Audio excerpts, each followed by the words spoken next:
Assalamualaikum warahmatullahi wabarakatuh. Ketemu lagi dengan saya Bidan Desi Aryani SKM MKes.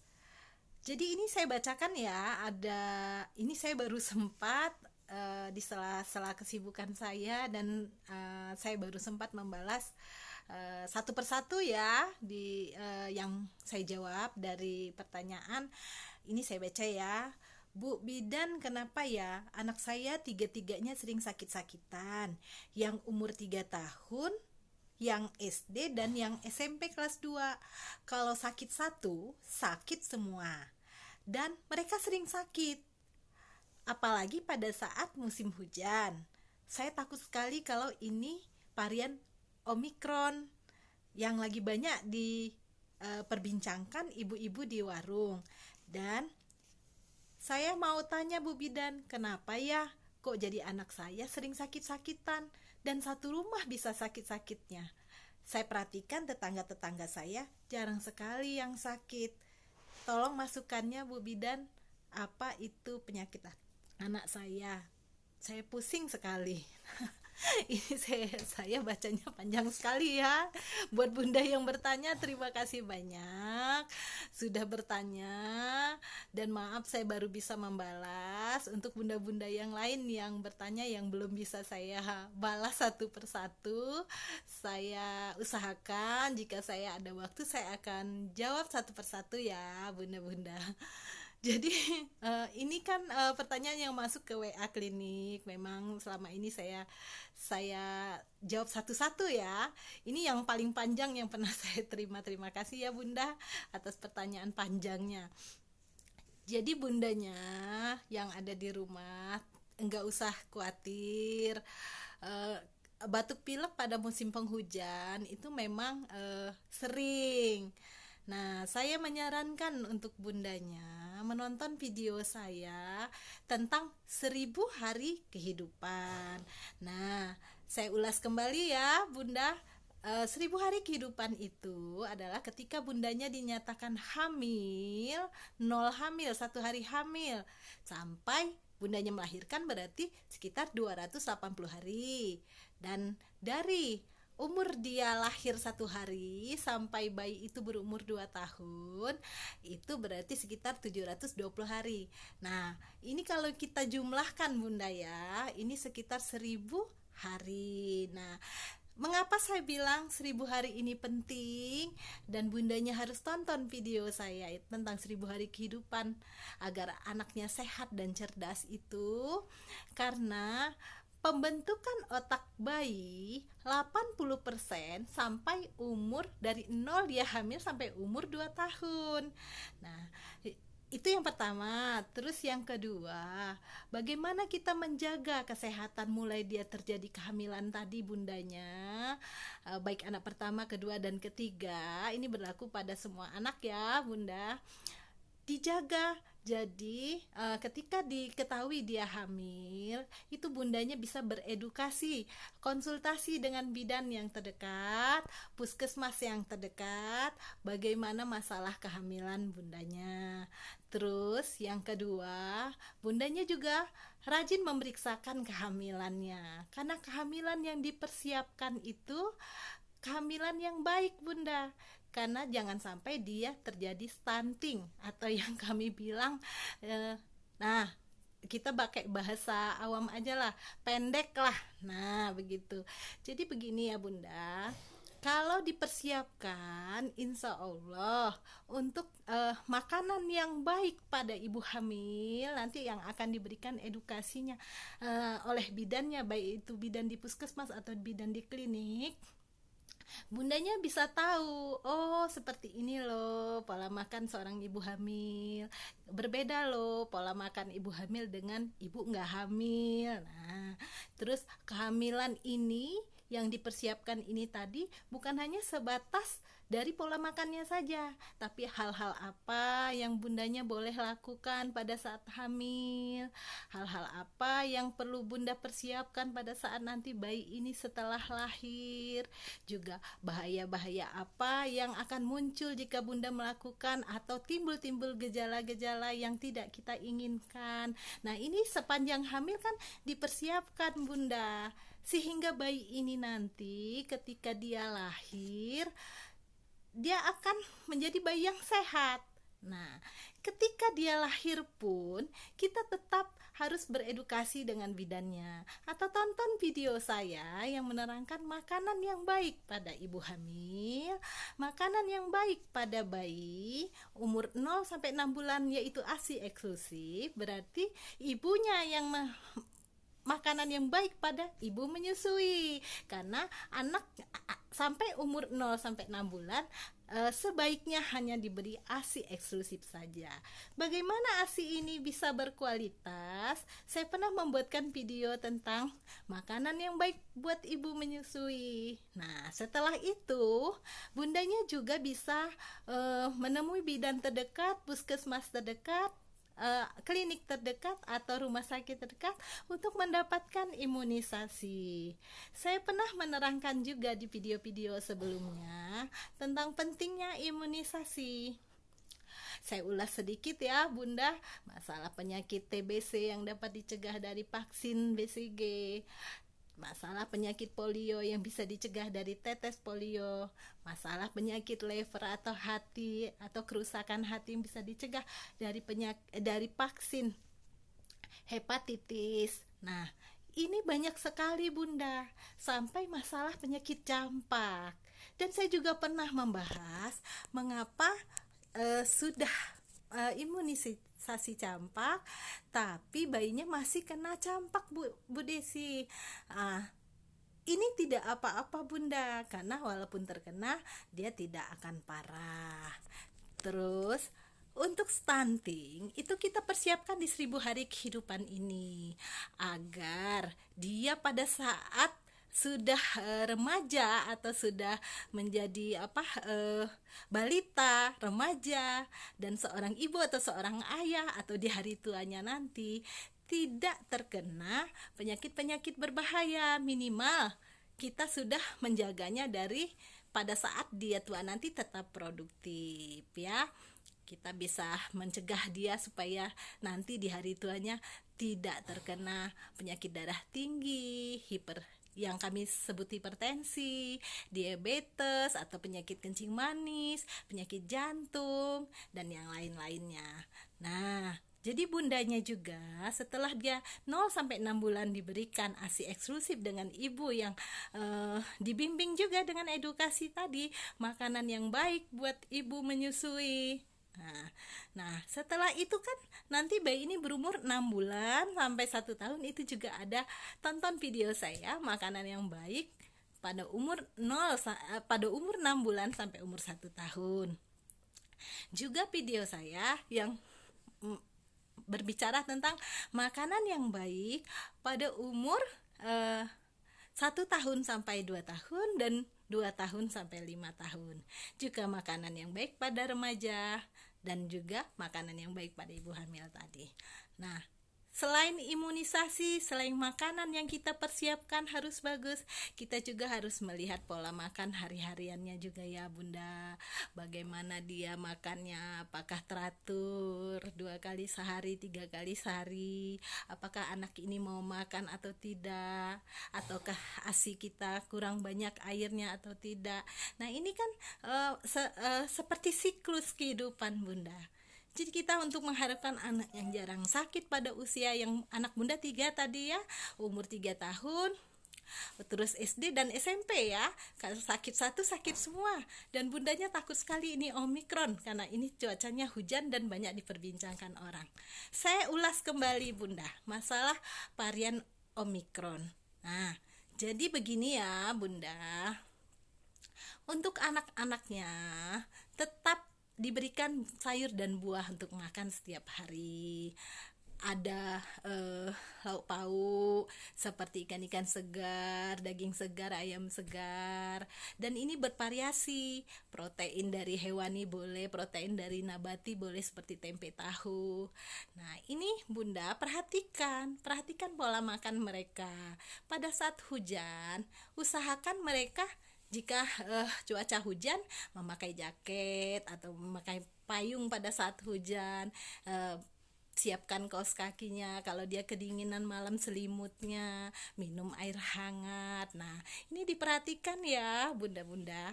Jadi selain itu semua yang saya bilang tadi, saya ulas masalah varian Omikron. Ini variannya yang lebih ringan daripada varian sebelumnya, itu varian Delta. Jadi bunda-bundanya nggak usah panik dengar-dengar di warung masalah varian Omikron. Yang penting anaknya diberi makanan yang bergizi. Terus kalau bisa kalau keluar dari rumah, protokol kesehatan tetap dipakai, yaitu memakai masker, mencuci tangan, menjauhi kerumunan. Nah, ini sangat penting sekali ya bunda-bunda. Jadi pada saat musim yang hujan seperti ini, hampir mirip seperti batuk pilek. Nah, apa sih Bu Desi varian Omikron itu bedanya dengan batuk pilek? Nah, secara garis besarnya tidak terlalu jauh perbedaannya bunda. Tiap orang pun berbeda gejalanya. Nah, ada yang merasakan demam, ada juga yang tidak demam. Terus dia merasakan pusing dan sakit kepala jika dia Omikron. Ada juga yang hanya pusing-pusing dikit, gatal di tenggorokan, ada batuknya, batuk keringnya, dan kadang-kadang ada pileknya. Nah, ada juga rasa sakit-sakit, pegal-pegal di badan. Terus malam keluar keringat dingin. Nah, gejalanya hampir mirip seperti batuk pilek. Jika disamakan Omikron dengan varian Delta yang sebelumnya, itu masih ringan Omikron. Nah, ada di sebagian yang menderita varian Omikron ini hilang penciuman. Terus untuk gejala yang beratnya dia sampai sesak napas dan merasa terganggu sekali. Nah, tapi kebanyakan varian Omikron itu gejalanya ringan-ringan saja, merasakan demam, merasakan sakit kepala, kadang ada demam kadang tidak, pegal-pegal di badan, terus ada gatal di tenggorokan, terus dia batuk-batuk terus, batuknya bisa kering. Nah, terus itu kadang-kadang hilang penciuman, terus itu dia merasakan letih, lesu sekali. Dan ini bisa berlangsung 3-5 hari dan bisa 7 hari. Jadi buat bunda-bundanya yang anaknya sering sakit-sakitan, belum tentu juga pada musim penghujan ini varian Omikron. Tapi jika bundanya curiga memang sudah seperti gejala yang saya bilang tadi, bawalah ke puskesmas terdekat atau klinik terdekat atau tempat tes PCR. Jadi dipastikan apakah anaknya terkena varian Omikron. Saran saya bunda-bunda, untuk bunda-bunda yang mempunyai anak yang di musim hujan ini suka sakit-sakitan, tingkatkan daya tahan tubuhnya bisa melalui makanan. Kita bisa memberikannya sayur dan buah setiap hari. Ada alpukat, ada pisang, ada mangga, ada jeruk, dan ada sayur-sayuran yang tinggi akan antioksidan. Karena itu penting sekali bunda-bunda pada cuaca yang seperti ini, batuk pilek atau mencret atau penyakit-penyakit demam. Nah, itu bisa kita cegah dengan daya tahan tubuh yang baik. Terus jangan lupa untuk tetap mencuci tangan, protokol kesehatannya juga ketika anak-anak main keluar dari rumah. Jauhi kerumunan, pakai masker, mencuci tangan, sesering mungkin mencuci tangan jika berada di luar ruangan. Jadi buat bundanya nggak usah panik ya, perhatikan saja bagaimana pola tidur mereka, pola makan mereka, kebersihan lingkungan, kebersihan badan, terus makan buah sayur, makan protein hewani dan nabatinya jangan lupa. Karena memang pada cuaca penghujan memang sering sakit anak-anak. Terus kalau batuk pilek itu anak satu batuk pilek, yang dua bisa batuk pilek juga, karena bagaimana daya tahan tubuh mereka. Nah, itu yang saya bilang tadi, daya tahan yang bagus bukan pada saat hari-hari biasanya mereka berkembang, tapi mereka mulai ada di kandungan bundanya 0 bulan sampai mereka berumur 2 tahun, 80% pembentukan otaknya ada pada saat itu. Jika gagal pada saat itu, kita nggak mau kan ada kecacatan ya pada anak-anak kita itu. Jadi dipersiapkan dari nol hamil tadi.